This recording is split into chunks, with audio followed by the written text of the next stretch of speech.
So okay. Okay, so let me see if we are already recording.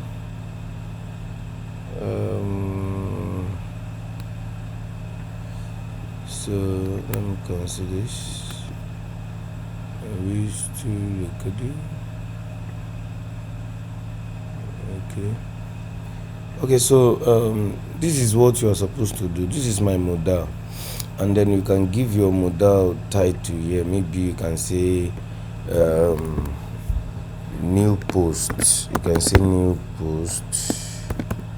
So that is that. So this is where your dot is the other time, which I was correcting. So this is where you're going to open your form that I was telling you. So you're going to open what you call form, then close it, then all your input will be inside this form. That is to say, you're going to have different types of input. So maybe text area or thereabout, everything will be inside there. So like I'm saying, this is the page that we already been working on, and this is the outcome. Let me show you that, and then let's see how that looks. This is how it is. If you remember that, so when you click on this, you'll see what my modal has. So it doesn't have anything yet because I cleaned all the form that I created before. So where that three dot is where I'm creating my form. So I just created the form. So in here I'm going to have input, input, then I'm going to have the type. That type is equal to, we want to make it text because that type is what we take the kind of data you want to take in. So imagine if I put text and then do this. So possibly maybe I want to put class, because I'm using bootstrap. I'm going to use bootstrap class called form control. So maybe what else do I need? So for now, let me just save and go and refresh the page to see what I have done. So if I go again now, I already have an input here. Are you following? So that form control is what style it already because I'm using bootstrap. Are you getting what I'm saying now? So and I can say I want a bit of space up. I can say maybe padding, maybe p-3. That's padding. Both sides should be all round, should be 3. So if I refresh again, and then I should have something spacious, so you can see. So that padding is inside, so I don't need padding. That means I need margin. Let me change this one to M. So because margin deals with inside, while padding deals with inside, while margin deals with outside. So we now have a space there now, right now. So let's move on, and then I just want, it has been done already, I just want you to know the reason for this. And then you're going to have something we call name because we are submitting it to the database.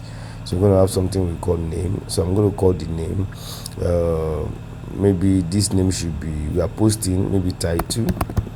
Yeah, so it must be correlated with the name that you use in your database. So refer to the previous post to understand this very well.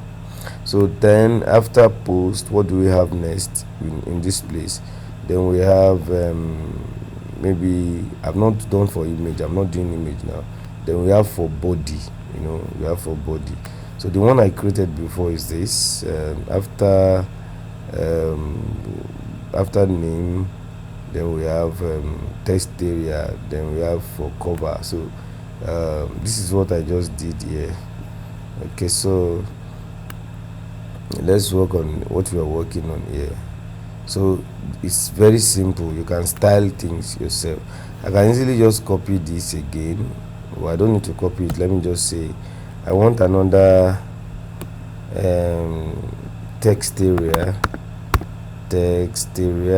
Now you see suggesting there, I want I can use that class form control as well for it.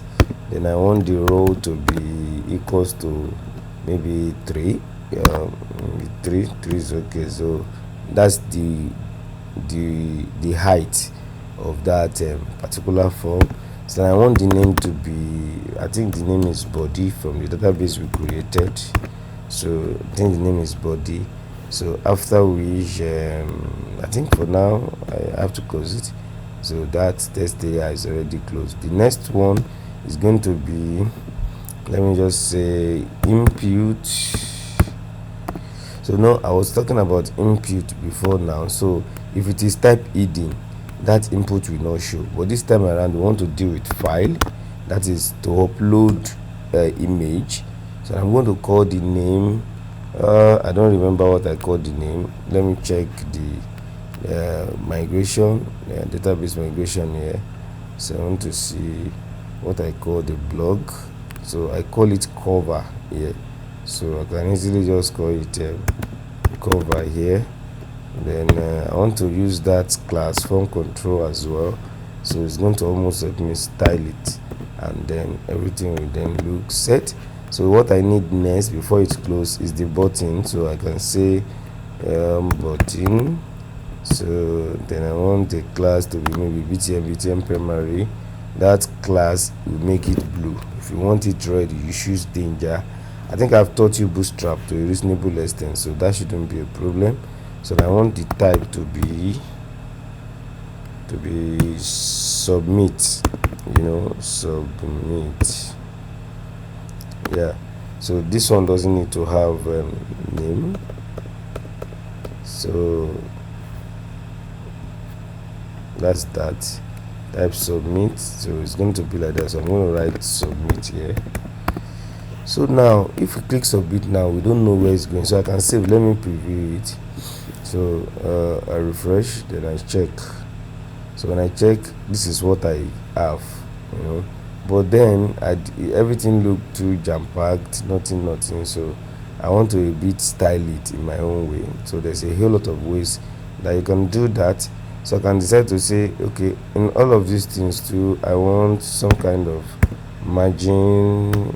So from up and down I want 3, so for more space.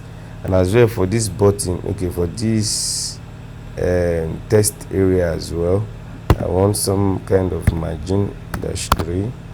So then I save. And then this one too, I want a kind of margin -3 as well. So we can have a little space. So it's because I choose not to use label. So you can choose to use label if you like. So now since I didn't use label, how will people know what they want to type in here? So I can easily just use what we call placeholder.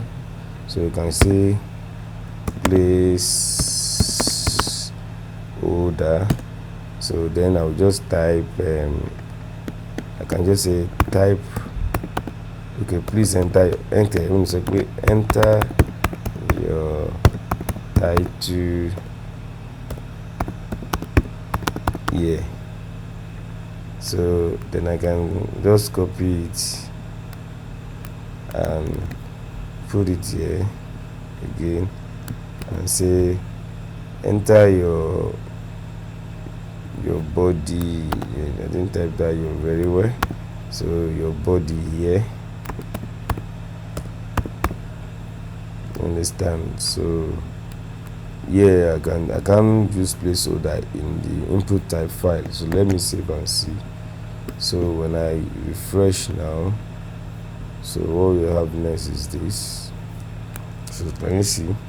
So I already do justice to that. But however, you may want to use this type. If you copy it directly from the form directly from bootstrap, they will have given you this div.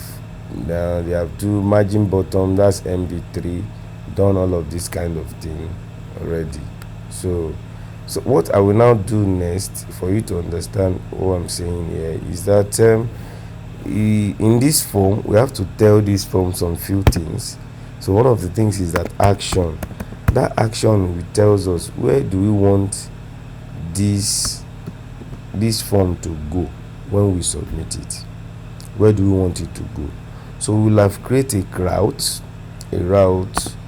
Maybe the route will be, let me check, I've forgotten since last time we worked on this thing. Okay, I think it's block create. So if I do block create, now I will have created it in my web.php, which is this. So I'm looking for, this is block create. So I created this block create, and watch this. This is a route, then it's going to post. Remember I explained those things. That's 7 convention: posting, get, post and get. So but when you are submitting a form, you are posting. When you are viewing what is in the database, you are getting. So now this is block/create, then it will go to what this block controller, and then go and hit what we call store method. So this is where I call it block.create. So that when you do it like this, you can use route block.create, and which is what I did in this place where I was creating the form, block.create. So again, in this place you must specify the method. What method are you using? You must say, because we are submitting a form, so this thing is called post. Is post. So you must make sure that is very, very, very you involve it. And one more thing, Laravel, you must do something we call @CSRF. So once you do all these things, we are done with this form. Whatever you now do here will be submitted. But when you want to submit it, you will go to this route. That means when you travel down, you go to this route and check, where am I going? So this thing is saying you are going to block controller, this place. So when you now go to, let's go to that where that block controller is. So we're going to go to app, this app, http controller, then we're going to go to block controller, and then this is the store method. This is where you know what you are dealing with. Store method. Let me show you again.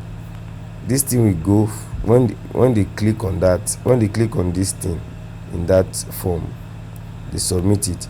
You will go to that route and we go to block controller. Inside block controller, you'll be looking for store method. This thing, store here, it must be the same with what is here. That's where it knows where it's going. So when you get here, this thing will accept the request, every form that you have submitted. And then now I declare this thing as a variable. I declare this is a variable. Now it can be anything, you can call it anything you like. Once whatever you put this $sign before is a variable. So I say this variable equals to everything that is submitted in the form. That is what this request is all about, because I accepted it here. This is how to accept request. So everything that is submitted in the form, put it inside input, this one. So anytime I call this input, that means I'm calling everything they have imputed. So then I call the model called database blog, and I say create those inputs in that database and alert sources. That is what I just did. So please, I want you to implement this. So I need to do that place. So when you get it, I will move you to the next level. I hope this is clear. So I don't want this video to be too long, so that you won't have issues. So if you have questions, you can ask me later, and then I will make sure I resolved everything. But I still want to have a physical class where I can explain all of the things together for you. So however, I'm going to delete this. I'm going to use the previous form that I used. It was the same thing. They are already doing the same thing. So let me use the previous form that I used. This one has more style than the other one. So let me use this. Then I cut it again, so I can delete it and come back here again and paste, save. So we still have the same thing. Now this one, we use label here. So if you click on it, there is label. These ones are label, they are label, they are label. And then if you go and look at it again, you see this is the label, this is the label. So take it again and look into it. If you have any question, let me know. So no problem.